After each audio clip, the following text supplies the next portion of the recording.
اور اس اطاعت میں صرف یہ اطاعت ہی نہیں آتی کہ وہ کہے کھانا لا دو تو لا کے رکھ دے، اور وہ کہے کہ بازار چلو تو ساتھ چل دے. اس اطاعت میں شوہر کی جسمانی ضرورت پوری کرنے کی اطاعت بھی شامل ہے، جسے بعض اوقات بہت سی پڑھی لکھی خواتین اپنے حق میں ایک ظلم سمجھنے لگتی.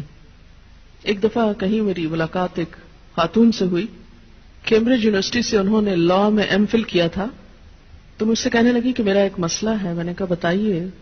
کہنے لگی کہ میرا شوہر مجھے ریپ کرتا ہے میری مرضی کے بغیر. میں نے کہا قانون پڑھ کے قانونی ٹرمز ہی گھر میں بھی استعمال ہوں گی. شوہر اور ریپ، میرا تو سر چکرا گیا.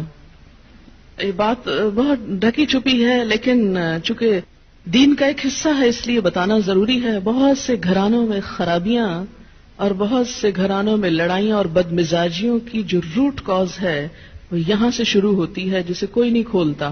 نہ کوئی ماں بتاتی ہے، نہ کوئی استاد بتاتا ہے، نہ کوئی اور اچھا مشورہ دیتا ہے کہ اس معاملے میں اللہ نے شوہر کو حق دیا ہے اور عورت پر لازم کیا ہے کہ وہ شوہر کی اطاعت کرے. لیکن جب عورت کا ایک موڈ ہی صرف ریزسٹ کرنے کا بن جائے اور شوہر کو صرف یہ انڈرسٹینڈنگ ہو کہ اس نے تو میری بات ماننی ہی نہیں، تو یہ چیز بہت سی تلخیوں کو جنم دیتی ہے.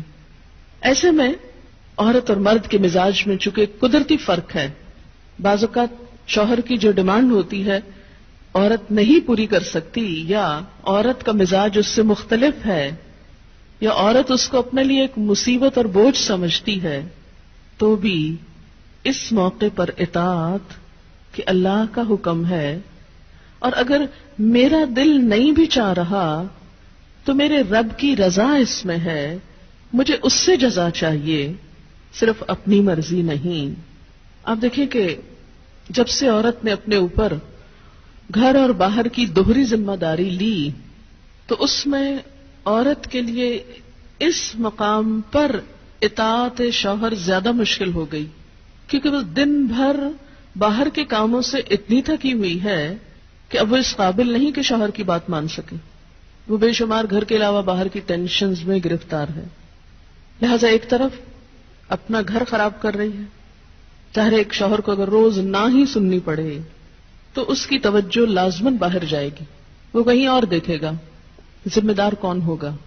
اور دوسری طرف اللہ تعالیٰ کی ناراضگی بھی. اللہ کی رضا شوہر کی رضا میں ہے اور اللہ کی ناراضگی شوہر کی ناراضگی میں ہے. ہاں یہ الگ بات ہے کہ اگر شوہر ناروا زیادتی کرتا ہے اور بالکل بے رحم ہے یا ایسا کوئی مطالبہ کرتا ہے کہ جو ناجائز میں آتا ہے، وہ تو نہیں پورا کرنا.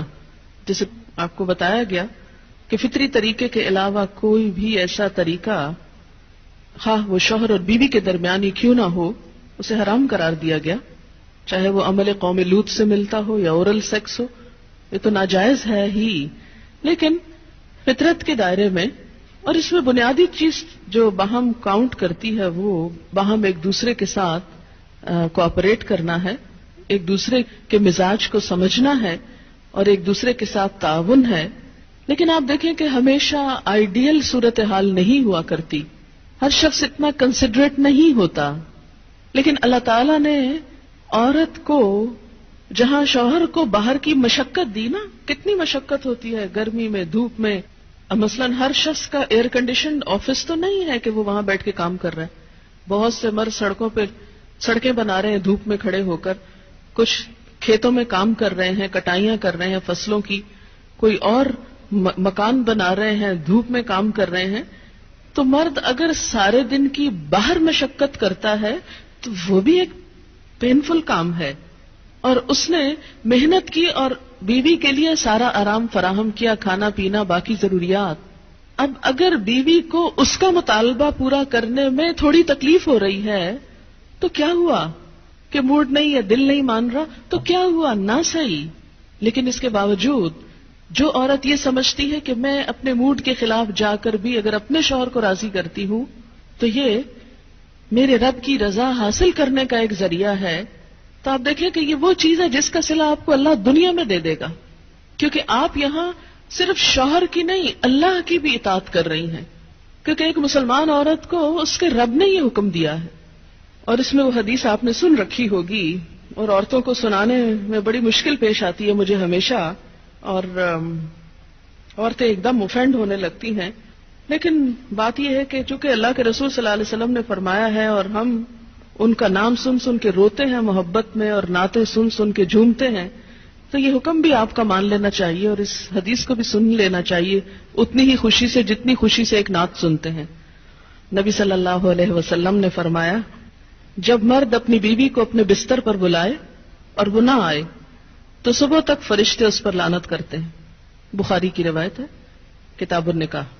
ٹھیک ہے اس میں کہ اگر بیوی بیمار ہے یا اسے کوئی ایسی تکلیف ہے یا کوئی جینوئن ریزن ہے تو اس میں اللہ تعالیٰ اتنے بے رحم نہیں ہے کہ وہ دیکھ رہے ہیں کہ ایک عورت بخار میں پڑی ہے اور اس کا شوہر اس سے مطالبہ کر رہا ہے اور عورت نے نہیں مانا تو اس پہ لعنت بھجوانی شروع کر دی جائے. نہیں، یہاں ایک نارمل حالات کی بات ہے.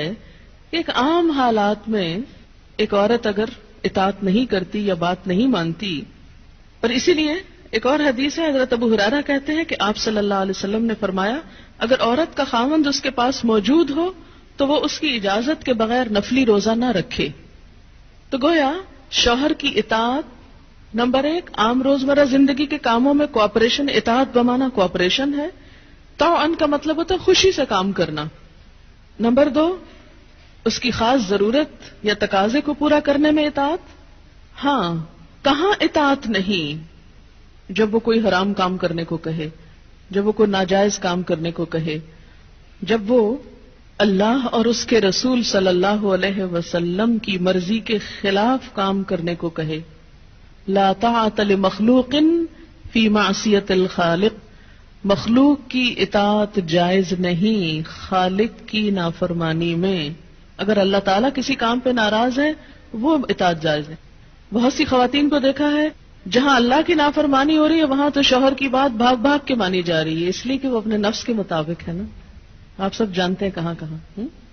لیکن جہاں شوہر کی اطاعت اللہ کی رضا کے مطابق ہے لیکن ہماری رضا کے خلاف ہے تو پھر ہم وہاں نہیں بات مانتے. تو بسا اوقات ہم بظاہر اللہ کی رضا کا لیبل تو لگاتے ہیں، ہوتی اندر سے اپنے نفس کی اطاعت ہے. اور بعض اوقات شوہر کی اطاعت کا لیبل لگاتے ہیں لیکن وہاں بھی اصل میں نفس کی اطاعت ہوتی ہے کہ ہمارا اپنا دل وہی چاہ رہا ہوتا ہے جو شوہر چاہتا ہے اس وقت. بعض اوقات کئی غلط کام شوہر چاہتے ہیں نا کہ بیوی کرے، ہم خود بھی وہ چاہ رہے ہوتے ہیں ساتھ، اس لیے آڑ لے لیتے ہیں جی شوہر نہیں مانتے. مثلا سر ڈھکنا شوہر کو پسند نہیں، کیا کریں، اب شوہر کی اطاعت بھی تو اللہ ہی نے کہا. یہاں شوہر کی ہم 100% اطاعت کو تیار ہو جاتے ہیں کیونکہ اندر سے اپنا دل جو ساتھ ہے. لیکن جب رات کو شوہر بلائے تو وہاں اپنا دل نہیں، لہذا چاہے اللہ تعالیٰ کتنا ہی فرمائے سب اطاعت بھول جاتے ہیں. تو ایک مسلمان عورت، ایک فرما بردار عورت شوہر کے لیے اطاعت گزار ہے. میں کہتی ہوں کہ اگر عورتیں صرف اس آیت کے چھوٹے سے حصے جو 2 لفظ پر مبنی ہے فالصالحات قانتات پر عمل کریں، ان کے گھریلو زندگی کے 50% مسائل خود حل ہو جائیں گے. آدھے مسئلے یہیں سے حل ہو جائیں گے کیونکہ مرد سیٹسفائیڈ ہوگا، اس کی نگاہیں اور عزت محفوظ ہوگی تو وہ اپنا کوئی بھی کام دل جمی سے کر سکے گا. اگر وہ مطمئن نہیں گھر کی طرف سے تو گھر تو کیا باہر بھی وہ کام درست طور پر نہیں کر سکے گا. تو فالصالحات قانتات، نیک عورتیں فرما بردار ہوتی ہیں. نبی صلی اللہ علیہ وسلم نے فرمایا بہترین بیوی وہ ہے جس کی طرف تم دیکھو تو وہ تمہیں خوش کر دے، جب تم اسے کسی بات کا حکم دو تو بجا لائے، اور تمہاری عدم موجودگی میں تمہارے مال اور اپنی ذات کی حفاظت کرے. تو ہمیں ایسی بہترین عورت بن کے دکھانا ہے. رسول اللہ صلی اللہ علیہ وسلم نے فرمایا اللہ تعالیٰ اس عورت کی طرف نظر رحمت سے نہیں دیکھتا جو خاوند کی شکر گزاری نہیں کرتی، حالانکہ وہ اس سے بے نیاز نہیں ہو سکتی، اس کے بغیر رہ بھی نہیں سکتی، لیکن جب وہ ہوتا ہے تو اس سے وہ صرف لڑائی کرتی رہتی اور گلے شکوے کرتی رہتی، کمپلینٹس ہر چیز میں کمپلینٹس. تو شوہر بھی چاہے اس کے پاس کتنی بھی جسمانی طاقت ہے یا مالی طور پر بہت سٹیبل ہے، وہ انسان ہے، ہیومن بینگ ہے، وہ بھولتا بھی ہے، وہ غلطی بھی کرتا ہے. تو ایسی چیزوں کو اگنور کر دینا چاہیے. ہمیشہ گنتی کر کے رکھیں کہ اس کے احسانات کتنے ہیں اور اس کی غلطیاں کتنی ہیں.